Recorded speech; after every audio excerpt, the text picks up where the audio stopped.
The other day,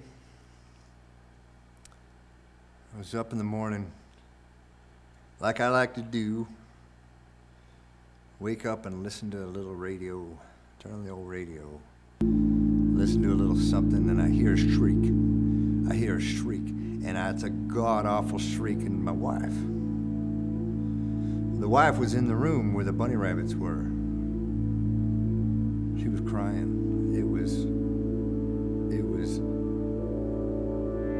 It was a kind of crying and sobbing that was not quite in touch with reality. One of the dogs had jumped over the gate, boom, like that, and grabbed the rabbit, shook his neck, broke. The wife was sitting there with the rabbit. Her speaking and her words were not quite within reality. She said, "Oh, he's hurt really bad." And as I sat there looking, I saw the rabbit twitching. His eyeball was hanging out.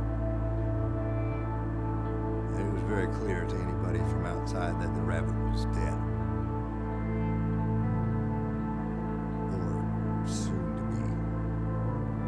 Not much of a chance of that rabbit ever being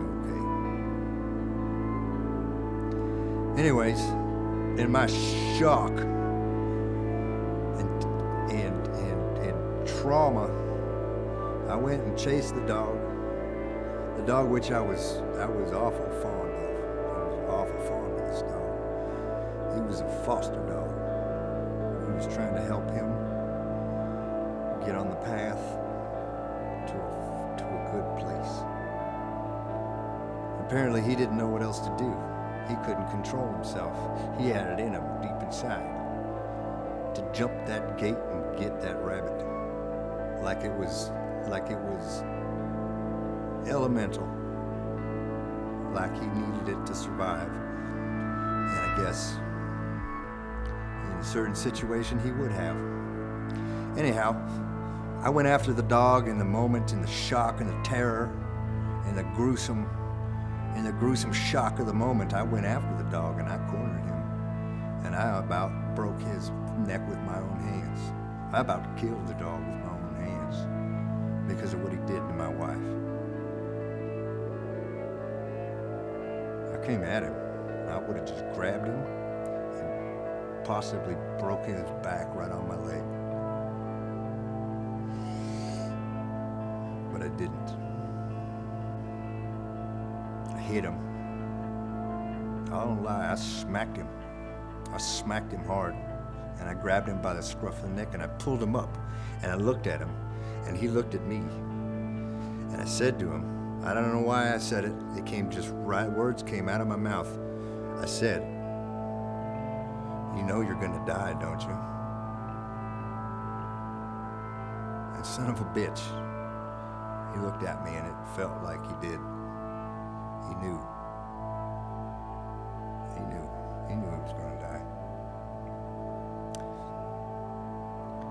So I immediately tried to clear those thoughts from my head and forget that I ever said that, forget what was happening, and try to get back to a happy place. This is not a big deal.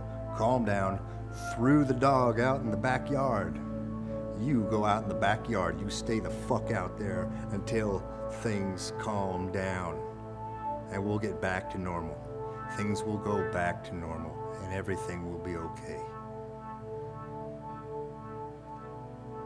The wife was still sobbing uncontrollably with the rabbit.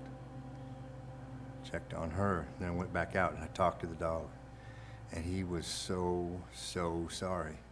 He came, he laid down and rolled down over on his back like a passive dog, like he just wanted somebody to love him, because he looked at us as his master, his parent, his sustainer. And he loved me. And I know that he loved my wife. And that's when I knew. That's when I saw it. It was cold. A chill. Alaskan coast in the middle of the night, in the dark, and it's moist and it's wet, the kind of chill that chills your bones. Not the kind of chill that'll kill you, just chill in your bones.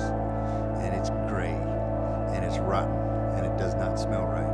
And it encompasses all the sadness in the whole universe. And I felt that sadness, and that was death. And that whole afternoon was a day of death. Because later, we took the dog to the pound. Tell me what you think they said. What do you think they said at the pound? All we wanted was for them to help us get this right. Just to make it right. Yep. Probably what you're thinking is they said there's no room. There's no room for a dog like that. We're gonna have to put him down.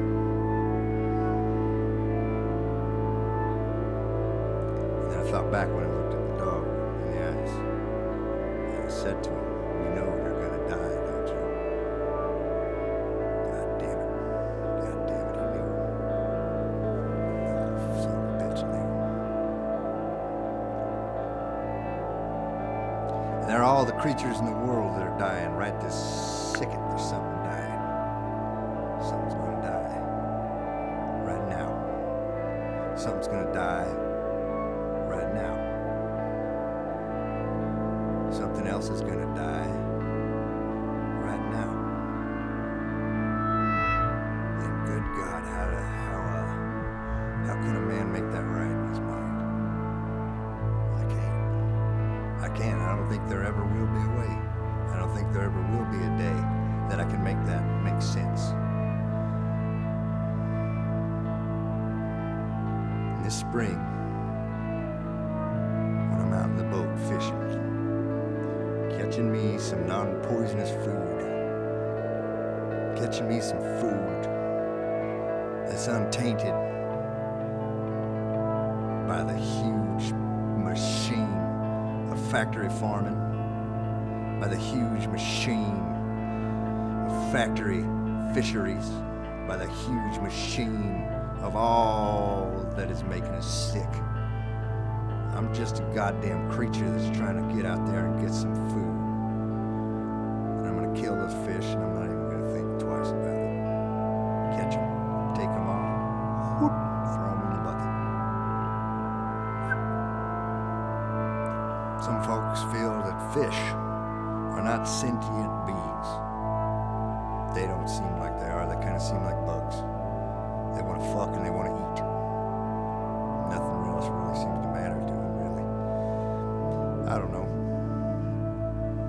And in the fall, when I go out to get a bead on a buck, a mule deer, or an elk, possibly a moose,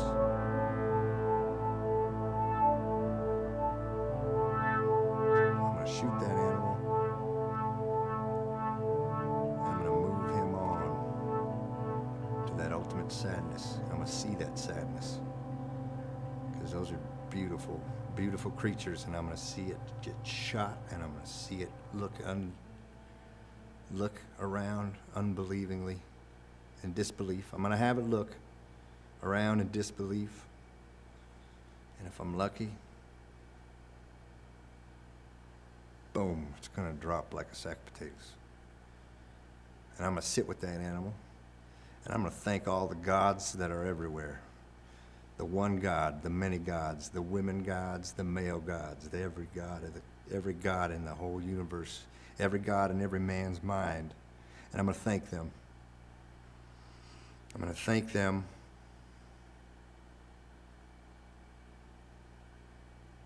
for that pristine food.